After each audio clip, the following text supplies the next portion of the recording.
अहो राम आजू मेरा रैनी गुरु हो अच्छा मित में बिलामी यौ अच्छा मित में बिलामी यौ बानी जइयो बाबा राजा में हो मान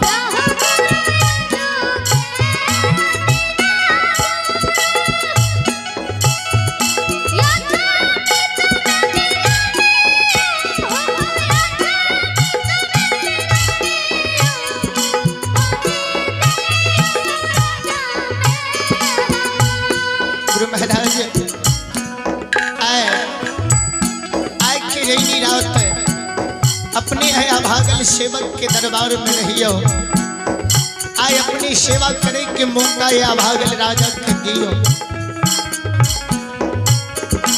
आए हम दोनों जीव इच्छा पूर्ण सेवा हाँ के नहीं कह सकलो गुरु महाराज कल के राजा ने आए 12 वर्ष के समय में सबके द्वार जेनाई है सबके दुख का हरनाई है आ जन्मभूमि पहुंचनाई है आए तोहर मेहमान नहीं बनबो राजा कल के फेर है कहिया मौका लागत गुरु महाराज राजा के कल के ढेर मौका है हे राजन आओ राम कार्तिक मास लगतई राजा गंगा के तीरा था गंगा के तीरा था अरे ये वही राजा गंगा यश होना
रावनी चंद्रावती दोनों जीव गाँव में गुरु बाबा जी जाए रहती पीड़ा मांगे रहे 12 बरस राजा के जीवन में सुख शांति नहीं हुए पत्थर पर द्वीप जन्म ले फिर दोबारा जड़ गए फिर वही जरल के गुरु बाबा हरि हरि कैदल के आनंद कह के राजा के गुरु महाराज जी जाए रहे राजा रावनी दोनों प्राणी हंकन भी करके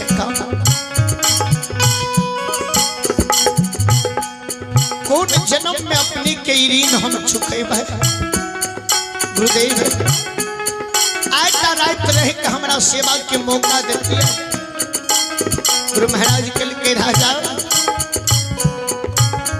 जी जन्मदाता जननी मैं मुलमुल बात हमर पोपी में ताके हुए जाए हमर पिता यावर जाए हाथ से जन्मदाता मैं के हम अंजल नहीं करेबै केंदली में हम शपथ लेने छिए जाए हाथ से मैं के अंजल नहीं करेबै ता हम अंजल आधार नहीं राजा हमरा तू ऑर्डर है विलंब नहीं करा एक पल हमरा मैं के दिन कटे है तो पहाड़ के समान कटे जय दे राजा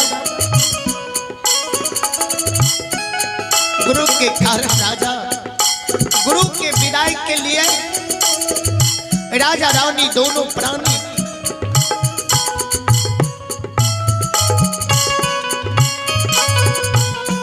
अहो राम एक डाला सजई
राजा एक डल्ला में 2 विधान हल्दी पान सुपारी धोती जनाओ गुरु बाबा के विदाई। एक डल्ला में सोना चांदी यही गुरुवे बाबा के दिल ने सब चीज है। गुरु बाबा के विदाई आनंद से राजा करे रहे, सोना चांदी भर भर डल्ला दे रहे। गुरु महाराज के विदा करे के लिए पूरे लक्ष्मी के समाज मिल के गुरु के विदा करे रहे।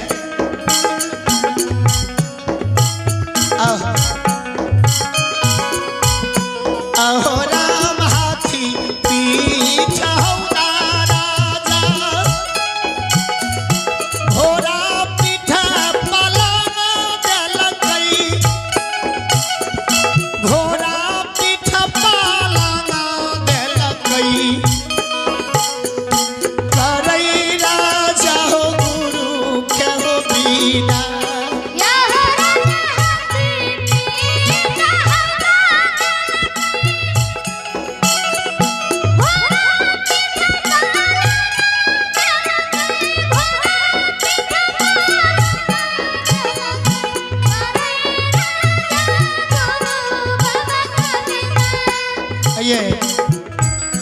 आइए भगवान के दरबार में आप हैं बबलू बाबू समिति साहब बेसाड़ है। भगवान के दरबार में श्रद्धा के साथ हमारे बबलू बाबू की आड़ से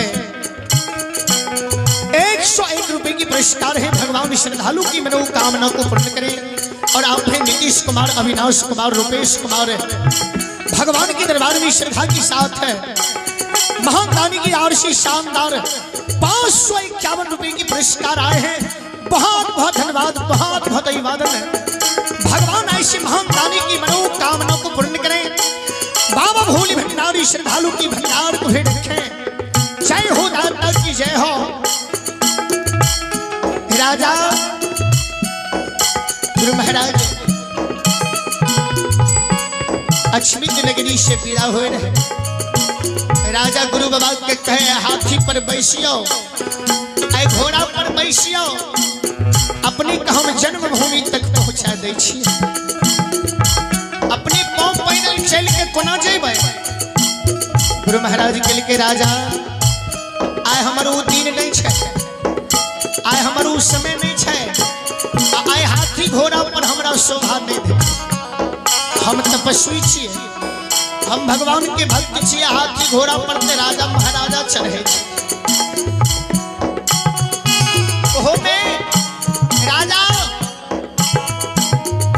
तोर बचन के हम मान भी ले लियो, लेकिन आय हमरा पास लाचारी छै।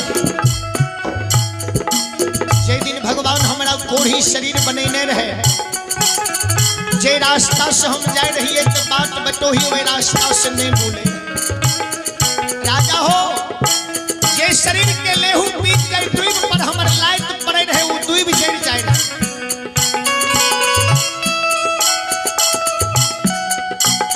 नगर में लोग हमरा देख के दूर भागे रहे।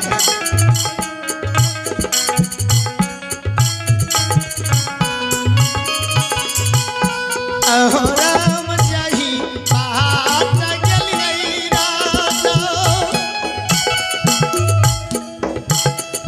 खेतूली जंगाला, खेतूली हो जंगाला।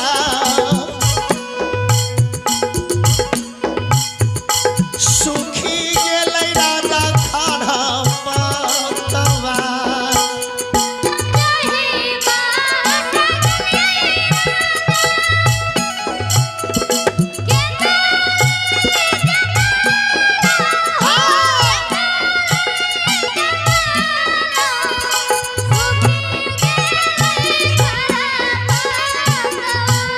हे राजन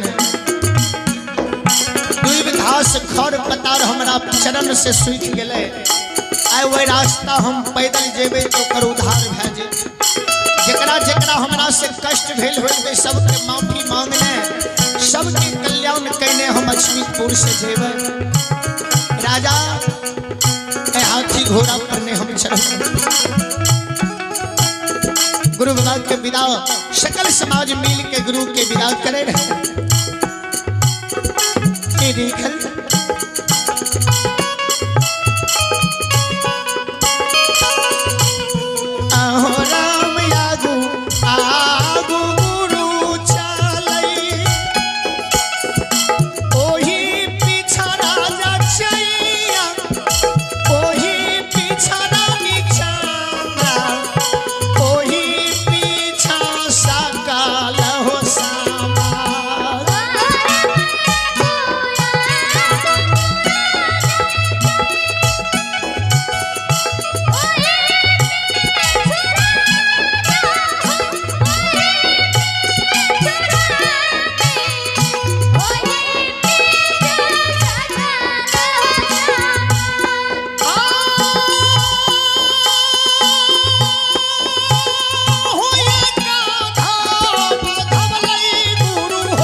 सीमा।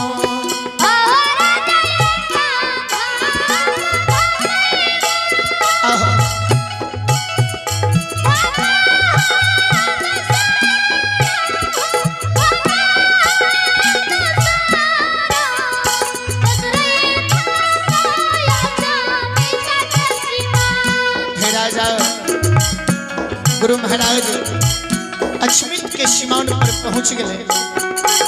गुरु बाबा आगू में राजा रानी कर जोड़ के खड़ा भेले। दुई विधान हरदी गुरु बाबा के विदा करे रहे। पहले दुई विधान हरदी के डल्ला राजा के नौकर नौरी ला के आगू में खड़ा रहे। अपना हाथ से राजा गुरु के विदा करे रहे। राजा के एगो द्वीप के मूड़ी गुरु बाबा पहले उठा के गमछी में ला लेके। एगो द्वीप के मूड़ी राजा के गुरु बाबा लेके गल के राजा ई द्वीप जे तोहर हम विदाई ले छियो। ई द्वीप जे लोग गुरु के राजा विदाई दै छै। जहिना ई द्वीप हरा भरा छै। राजा किसान खेत में द्वीप के जोइत दै छै। चौकी से रगड़ दै छै आ फेर उ दुई ओइ जमीन के ध्यान लै छै। राजा अहिना ई दुई हरा भरा जब तोर परिवार हरा भरा रहतो। कभी तू निर्वंश नहीं हो, कभी तू संतान विहीन नहीं हो। तोरा वंश में निर्वंश कभी नहीं होइते। ई गुरु के वचन छै।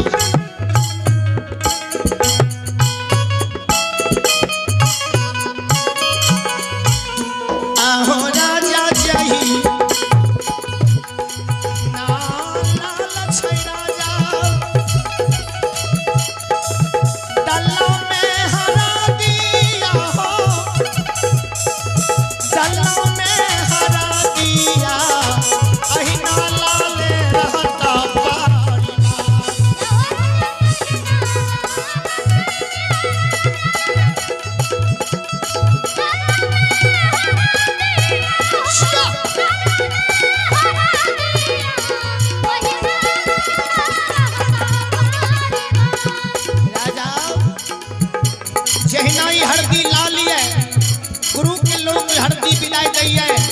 गुरु के आशीर्वादी छाहे ना लाल तोहर परिवार रहतो। कभी कलंक नहीं लागतो, काला नहीं होई रहे ना लाल बरत।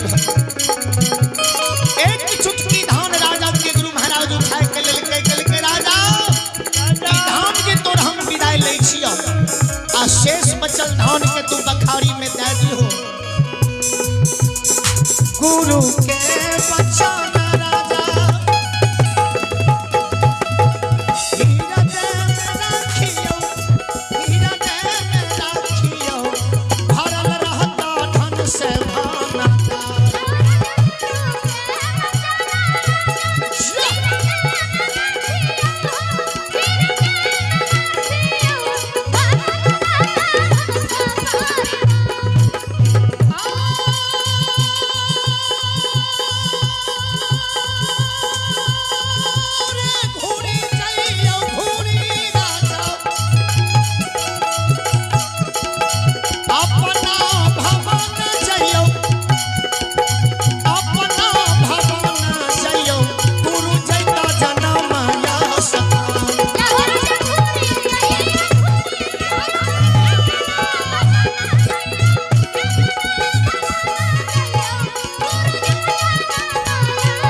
सतगुरु भगवान की, श्री दाता धर्मराज की, श्रोता भगवान की जय। जय श्री सीताराम।